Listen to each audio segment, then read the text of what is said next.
a massive, toxic mountain of garbage with a terrible smell.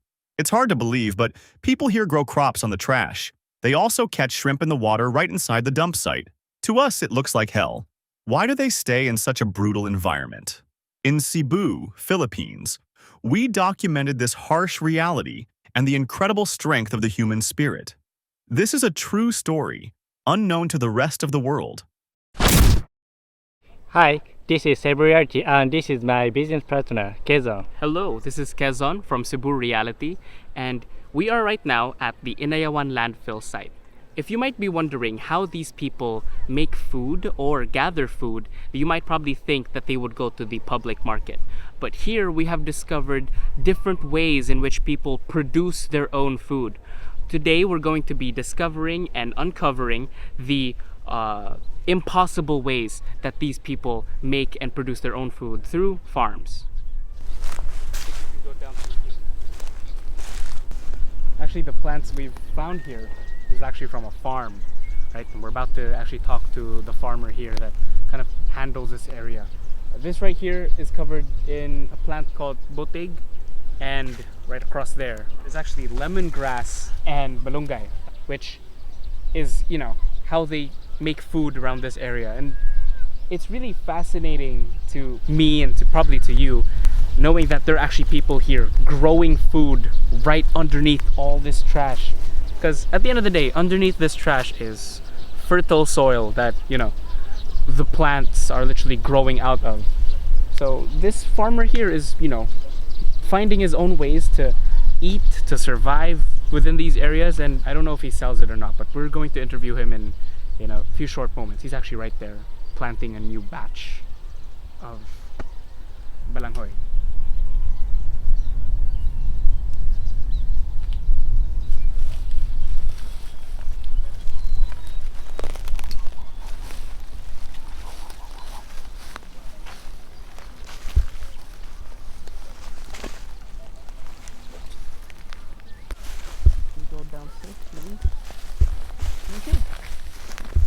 We are now actually at one of the farms. This is very interesting. You see the pile of trash here, and then right next to it is a farm, surprisingly. So there's more plants here as well. There's a bunch of malunggay there as well, and other crops, root crops. This entire mound here, he has climbed this entire mound. He's put right there, that's cassava right there. He's put more cassava right here. He just scoops out earth, just puts cassava deep down. It's interesting how people find genius ways to sort of circumvent the problems that we have created. Like right here, this is just piles of trash, but he digs these trash out to find good fertile soil, and that is where he puts his cassava roots and other crops as well. Mautan niya pa, utan. Utan? Gulay. Utan na di kanon ninyo din, sir? Oh, utan. Karne, sir, wala mo yung mga kanon karne. Oh, unay pi kwarta. Ha? Kung naay kwarta, karne. Ang pangwarta ra dyan ninyo, sir, kay karne. Oh. Kaning Dako kwarta palitag baboy, wala. kung wala, gulay lang sa. Buwan isda. Balanghoy lang sa. Gulay. Isda. I was just asking if he also eats meat. Most of the stuff they grow here, they're vegetables. And he says yes, when he's got quite a bit of money, he buys he buys beef, he buys pork. But when money is a bit tight, he relies on the things he's growing. He relies on the cassava, he relies on the bananas, and sometimes he even relies on fish that, are on the ocean right there. He's actually looking for a place. Nangita ka ganang mas nindot na kanang lugar butang na siya. Oh. Lubong kay. He has to dig a deep enough hole and find good soil to put this cassava root down actually. Pero unang pagkabulan pa una man taon. Unong pa. Dugay pa. Kaon sa mga tabos. Pagka bugas. Bugas. Bugas lungag lang ito kakunod. Usually they can't eat rice. Magpalit pa mong bugas dito sa public market kung magbugas mo. Cute. Pero Kasi mga time na di jud bugas, wala bugas kana ra. Oo. Lungag kaon. Pamahaw panuto panihapon. Pamahaw panuto panihapon. Masaging. Saging? Hi. Oh. Para ko na kaon Japon kaon. Apa pa kabos. Yeah. So more often than not, they won't eat rice that much. They only eat around cassava roots, and it takes about 6 months for these to grow. Most often than not, they don't have money for rice, and as rice is getting more expensive, these people are making their own ways to grow their own food. Right there, actually, there are banana trees and some more crops as well. Right now, he's planting cassava root. Napasa na dinagi kuanan sa nimo gibutangan sa nimo. Oh, panat tudid mo. Pana. Mana na? Oh. Paninda sa nimo. Oh, tinda. Merkado market. He actually also sells this right here, this lemongrass. He also sells this. 50 man kilo, kinilo 50. 50 kinilo, less than $1 per kilo. You see him farming, actually. One of the more unique ways people survive and make food here.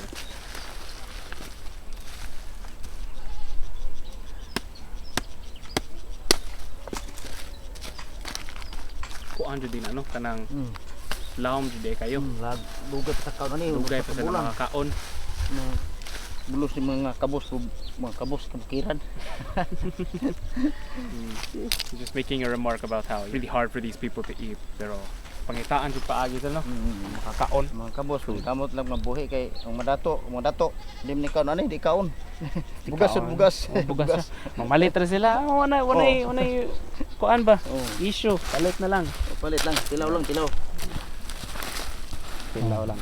Unsa pa may lain ninyong gipang dako dinhi? Saging, mga ulugbati lang utanon. Alugbati, utanon. Kangkong, ulugbati, mga galay, kalabasa, squash as well. Para utan. Utan na jud ni dinhi. Sa pagpaninda nimo ani sir, pilay makuha nimo? Depende lang pila tumod sa pilay tumod sa merkado namo.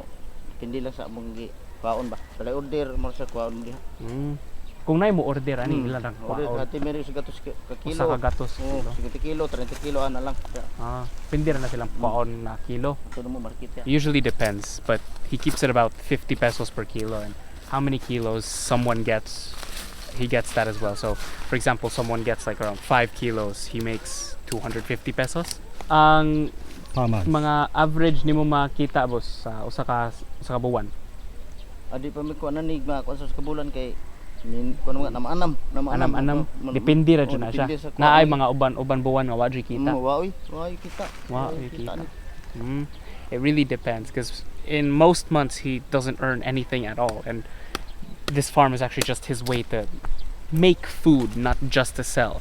But sometimes there's excess produce, and the excess produce he sells to other people as well.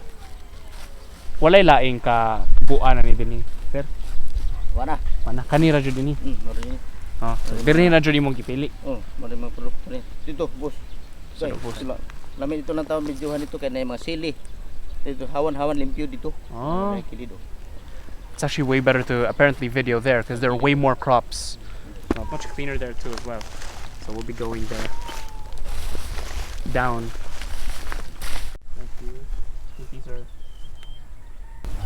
This land here, most of the things they grow are cassava, squash, other root crops. So this right here is malunggay. This is mainly for combinations. You put on soup. This right here as well, lemongrass. And right there on ahead, that's a banana tree. So they also grow bananas here.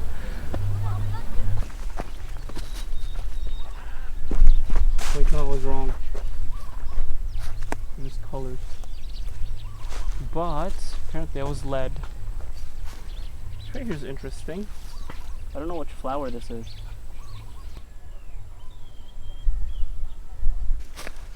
Yeah, I think this is also theirs. I think this is like a wheat crop or something. Kani sir, mo ni sir. Mo ni. They have like such a big area here that they've sort of planted different crops on. This one here is also theirs. This one is theirs. This one is theirs. That one right there is theirs. Like all over the top as well.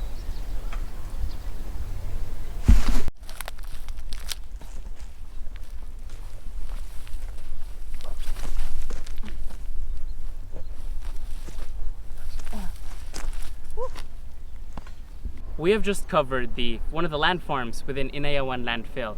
Now, you see crops right here, crops like this, and now we will proceed to a shrimp farm near Inayawan landfill. See, right across Inayawan landfill is actually an ocean. And right across this ocean are a bunch of shrimp and fish. So we're going to talk more about the shrimp farm, the stories of the people who own the shrimp farm, and see how they sort of survive within this landfill here. It's actually a fish pond within this area. One of the people who owns the fish pond here actually hinted us at where to go. Quite interesting to see that there's a fish pond right next to all this trash. I want to kind of clarify that.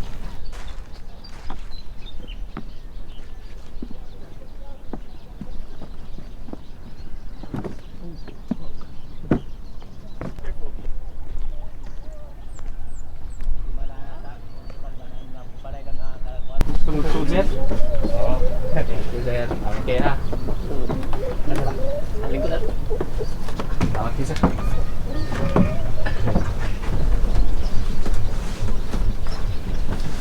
So right now we are actually in one of the more uncanny and weird jobs near the Inayawan landfill. Pero ikaw si tagiya ni shrimp farm. Sa ako yung gagaw na siya. Sa imong igagaw pero tigbantay ra kani. O, tigbantay lang. He guards the shrimp farm, sort of monitors it every day. Pilay kita nimo murag kada buwan? Pilay kita nimo? Kuan lang, amo kapital ko 15 mil. Kapital at 15 mil. Makaginansara po ko og mga nasa mga 6,000. 6,000. Minus na natanan sa kanang pag-upkeep ani. Oo. Kay kuan magod ka lang labi nang maigot og mga bagyo. Makakuha na itong mga similya.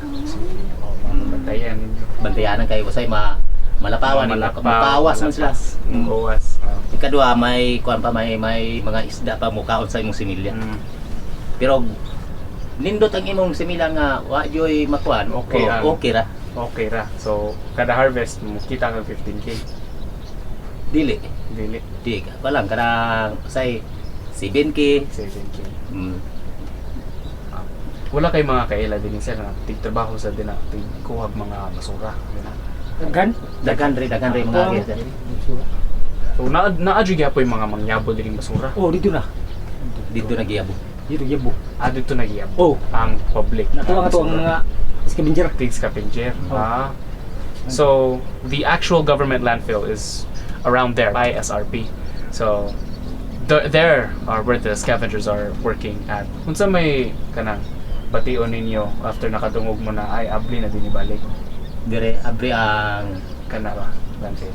Okay ra nindot. Okay ra. Wala rin ni kanang harang ang basura sa imuhang shrimp farm. Pero sa ako sir murag wajud. Okay ra. Makaharang yun yung Makaharang jud ang basura. So mas nindot unta.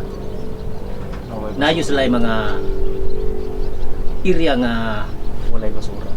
Why ko dito maghulog sa mga basura. Kay may kining hamon re kay pispan may piktahan mo sa mga kuwan. So naadri ka na murag negative effect ang pagtagak sa basura. Aka nang na-affect jud ang inyong pagkuan sa similya mo na. Wala ra kuan. Wala kini na. So magpasulod ang tubig. Di sa kumabri sa kontrampahan, di sa magpasulod sa mga similya timrirong kuan sa tubig kay medyo basurahan man na ipasakas ko dito ang mga tubig nga pulutin nga tubig. Di sa ko magpasulod. Usod din ang basura din ato pita. So kung usod na i-close na nimo. Close. When it comes to throwing the garbage, he kind of monitors it because it does negatively affect the sort of livelihood of the stock that he raises. So kind of monitors it, notes when trash comes in and out within the beach here. Diba dagat din ko sa ako? Dagat ni sa zona gitambakan na siya nga basura. Mo ni siya nga na himo na siyang buntod ni siya. Buntod ni siya. Nahabog ko na, basura na. Nahabog siya ba? Basura. Pero na dyan mga time dyan na maabot ang basura din kanang other than basura nabay mga laing problems other than basura or kanang mga isda ang mga sod mga on sa similya nabay laing kanang maka dag problema makatag samok sa imong overall stock ba? Normal naman na sa sir kay ang kanamagong kuan ko kanang isda nga bulan-bulan musabay pula sa gikan sa dagat tako musulod sila diri. Suot sila dito. Kaon sa inyong So naka-screen ang among kuan para di ra katanto di na katanto ang isda. di ra katanto Pero makasulod ang mga ang similya nga buwan-buwan nga mukaon sa mga similya. Usually his biggest problems are not just trash but also fish that eat sort of the baby shrimp that come to the fish pond. So he finds sort of creative ways to circumvent that, and that is sometimes he puts a screen through one of the doors that the baby shrimp enters, so it sort of bars the fish from coming inside. Ni mention ka sir nga every 2 months naa ang harvest. Oh, harvest na po. Harvest na every 2 months. Mga dagko na every 2 months. So within the before maabot ang kanang 2 months nga harvest, napagyapoy mga mangsod or kanang ma-harvest no? Kuha na kanang mag-harvest may magpahubas na ikahubas. Ikahubas. Oh, pahubson siya pahubson. Pag mahubas na siya walay tubig. So magprepara na kanang similya kay magpasulod na pug tubig. Sulod na pug tubig. Oh, sulod kag tubig nga presko, haya ka maglunod og similya. So by the time that low tide comes down, they harvest. Inyo nang ipang harvest ang dagko kung hubas na. Oh. Nya kung taob na, sulod ang similya. Oh.